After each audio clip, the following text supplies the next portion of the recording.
ఇందిరమ్మ చీరల పంపిణీని తెలంగాణ సీఎం రేవంత్ రెడ్డి ప్రారంభించారు. పలువురు మహిళలకు చీరలను ఆయన పంపిణీ చేశారు. ఇందిరాగాంధీ జయంతి సందర్భంగా అంతకుముందు నెక్లెస్ రోడ్డులో ఆమె విగ్రహానికి నివాళులర్పించారు. ఈ కార్యక్రమంలో డిప్యూటీ సీఎం భట్టి విక్రమార్క, మంత్రి పొన్నం ప్రభాకర్, పొంగులేటి శ్రీనివాసరెడ్డి, కోమటిరెడ్డి వెంకటరెడ్డి, దామోదర రాజా నరసింహ, వాకిటి శ్రీహరి, కొండా సురేఖ, సీతక్క పాల్గొన్నారు.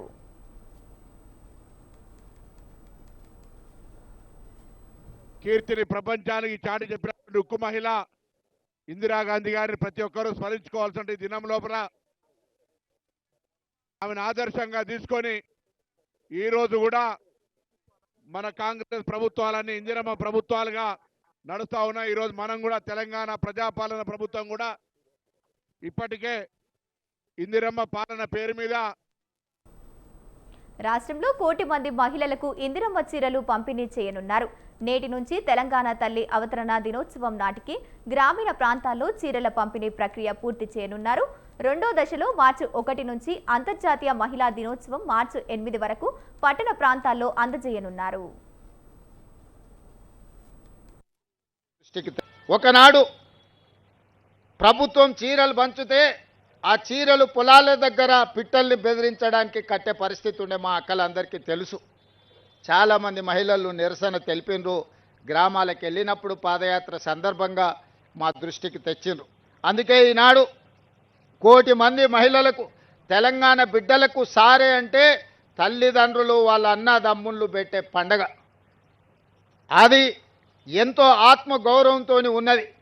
ఈనాడు తెలంగాణ ప్రభుత్వం ఆడబిడ్డలకు సారె పెట్టే ఉద్దేశంతో ఇందిరమ్మ చీరల పంపిణీ కార్యక్రమాన్ని చేపట్టడం జరిగింది. ఈరోజు 1 కోటి మందికి చీరలు పంచాలి అని 6 నెలల నుంచి సంస్థలకు ఉత్పత్తి చేయడానికి ఇస్తే ఇప్పటి వరకు 65 లక్షల చీరలు మాత్రమే సరఫరా చేసిండ్రు.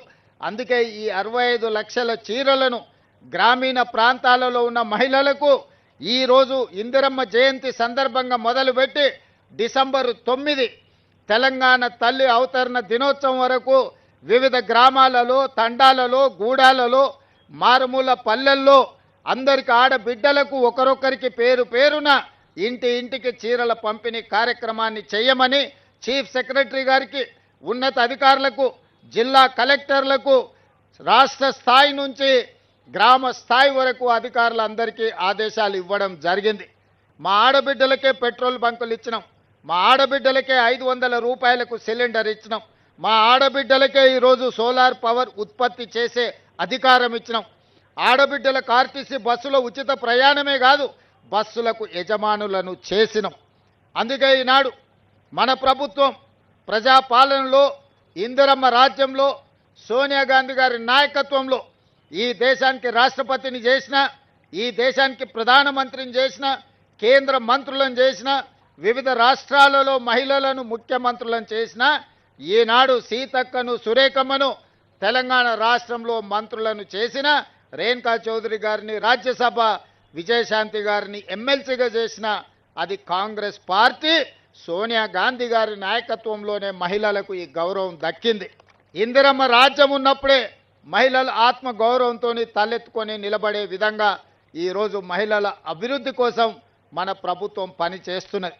అందుకే ఈనాడు మహిళలను, మహిళా సంఘాలలో ఉన్న సభ్యులను, 1 కోటి మంది ఆడబిడ్డల్ని కోటీశ్వర్లను చెయ్యాలన్న లక్ష్యంతో మన ప్రభుత్వం నిరంతరం ప్రయత్నం చేస్తుంది.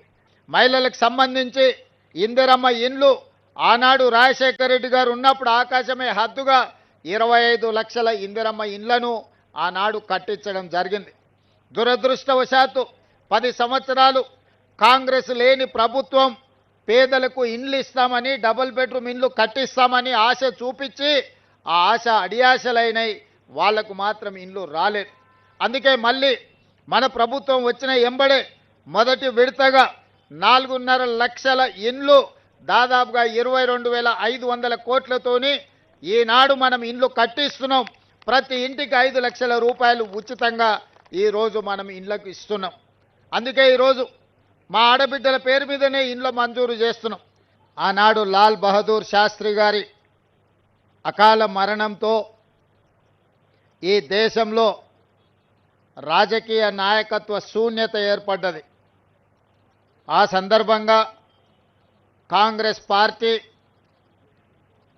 పార్టీ నాయకులందరూ కలిసి శ్రీమతి ఇందిరాగాంధీ గారిని ఈ దేశ ప్రధానమంత్రిగా బాధ్యతలు స్వీకరించమని, వారు బాధ్యతలు స్వీకరించిన తర్వాత పరిపాలనలో వారు తీసుకొచ్చిన విప్లవాత్మకమైన మార్పులు ఈనాడు ఈ దేశంలో ముఖ్యంగా దళితులు, గిరిజనులు, బలహీన వర్గాలు, అట్టడుగు వర్గాలను ఈరోజు పాలితులుగా ఉన్న వాళ్ళను పాలకులుగా తయారు చేసి డాక్టర్ బాబాసాహెబ్ అంబేద్కర్ గారు ఏ కలలైతే కన్నరో ఈ రాజ్యాంగాన్ని మనకు అందించి ఆ కలలను సాకారం చేయడానికి చివరి శ్వాస వరకు, ఆఖరి రక్తపు బొట్టు వరకు శ్రీమతి ఇందిరాగాంధీ గారు అవిరాళమైన కృషిని చేయడం జరిగింది.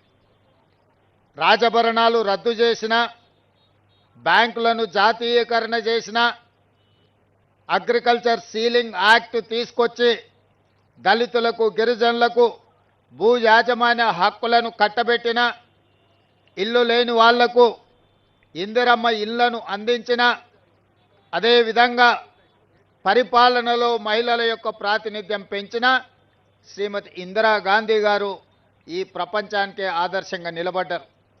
మన దాయాది అయిన పాకిస్తాను మాటకు ముందు భారతదేశం మీద కాలు దువ్వుతుంటే పాకిస్తాన్ మీద యుద్ధం చేయడమే కాదు, పాకిస్తాన్ని ఓడగొట్టి నిట్ట నిలువున 2 దేశాలుగా చీల్చి బంగ్లాదేశ్ అనే ఒక దేశాన్ని ఆనాడు శ్రీమతి ఇందిరాగాంధీ గారు పాకిస్తాన్ నుంచి వేరు చేయడం జరిగింది. 90,000 మంది సైనికులను, పాకిస్తాన్ సైనికులను భారతమాత ముందు తల వంచే విధంగా వాళ్ళందరినీ లొంగదీసుకొని ఈ దేశం వైపు కన్నెత్తి చూస్తే ఎవరినైనా వదిలేది లేదు, యుద్ధంలో ఓడిస్తామని చెప్పి ఇందిరాగాంధీ గారు నిరూపించి అటు చైనా కానీ, ఇటు పాకిస్తాన్ కానీ, బంగ్లాదేశ్ కానీ, చుట్టుపక్కల దేశాలు ఎవరు కూడా అమెరికాతో సహా ఎవరి దేశం యొక్క సార్వభౌమాధికారాన్ని ప్రశ్నించకుండా ఒక బలమైన నాయకత్వాన్ని అందించిన గొప్ప నాయకురాలు శ్రీమతి ఇందిరాగాంధీ గారు. పట్టణ ప్రాంతాలలో, మున్సిపాలిటీలలో ఈ 35 లక్షల చీరలు మార్చి 1 నుండి మార్చి 8 తారీఖు అంతర్జాతీయ మహిళా దినోత్సవం లోపల మిగతా మహిళలకు కూడా ఈ 35 లక్షల చీరల పంపిణీ జరుగుతుంది. టోటల్గా ఈరోజు నవంబర్ 19తో మొదలై మార్చి 8 తారీఖు నాటికి 1 కోటి మంది ఆడబిడ్డలకు 1 కోటి చీరలు పంపిణీ చెయ్యాలని ఒక మంచి సంకల్పంతో ప్రతి ఆడబిడ్డకు సారె పెట్టాలని ఈ ప్రభుత్వం, మీ సోదరుడు ఈరోజు చేస్తున్న ప్రయత్నాన్ని నిండు మనసుతో ఆడబిడ్డల్ని ఆశీర్వదించవలసిందిగా కోరుకుంటూ, ఎవరు ఆందోళన చెందవలసిన అవసరం లేదు, ఎవరు రాలేదు అని బాధపడాల్సిన అవసరం లేదు. ప్రతి ఆడబిడ్డకు చీర చేర్చే బాధ్యత ఈ ప్రభుత్వం తీసుకుంటుంది, సీతక్క గారు తీసుకుంటారు. స్వయంగా సీతక్క గారు ఈ కార్యక్రమాన్ని పర్యవేక్షిస్తారు. మొదటి విడత 65 లక్షల చీరలు గ్రామీణ ప్రాంతాలలో ఉన్న ఆడబిడ్డలకు ఇవ్వడం జరుగుతుంది.